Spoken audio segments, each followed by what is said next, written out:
वज़ीर आज़म शहबाज शरीफ आज से गैर मुल्की दौरे पर रवाना होंगे। शहबाज शरीफ दौरे के पहले मरहले में लंदन जाएंगे। वज़ीर आज़म 2 रोज़ा दौरा लंदन मुकम्मल करके 23 सितंबर को न्यूयॉर्क पहुंचेंगे। वो न्यूयॉर्क में अक़वाम मुत्तहिदा की जनरल असम्बली के सेशन में 26 सितंबर को खिताब करेंगे। शहबाज शरीफ की अक़वाम मुत्तहिदा के इजलास की साइडलाइन पर मुतादिद मुलाकातें होंगी।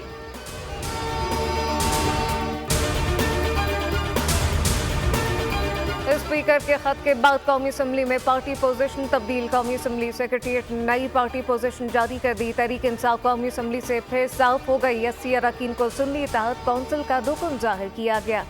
हुक्मरान इत्तेहाद के अरकान की तादाद 213 हो गई। नून लीग के 110, पीपल्स पार्टी के 69 और एमकेएम के 22 अरकान शामिल।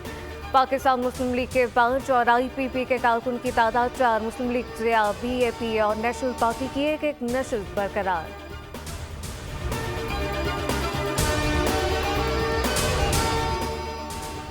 अफसोस हुआ कि मुजव्वज़ आईनी तरमीम इंसानी हुकूक का दायरा महदूद कर दिया गया। हुकूमती मुसव्विदे से मुतमईन नहीं, आईन या किसी इदारे को तहस नहस करने की इजाज़त नहीं देंगे।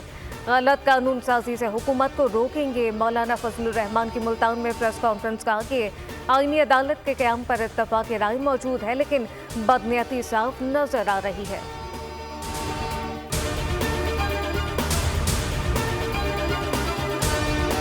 सदर मुमलिकत के दस्तखत के बाद प्रैक्टिस एंड प्रोसीजर तरमीमी ऑर्डिनेंस कानून बन के अमल दरामद शुरू। जस्टिस मुनीब अख्तर 3 रुकनी जजेस कमेटी से बाहर।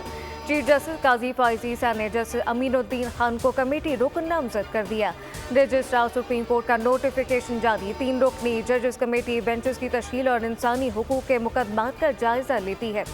कमेटी में चीफ जस्टिस के अलावा सीनियर तरीन जज जस्टिस मंसूर अली शाह शामिल। Justice Aminuddin Khan seniority list में 5वें नंबर पर। कमेटी का इजलास पीर को बुलाए जाने का इम्कान।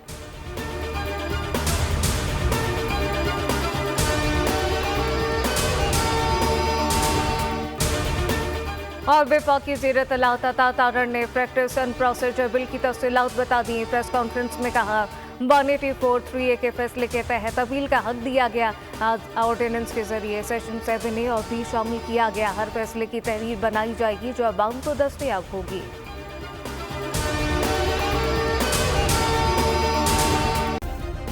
सब्सक्राइब करें और बेल दबाएं ताकि कोई खबर रह न जाए।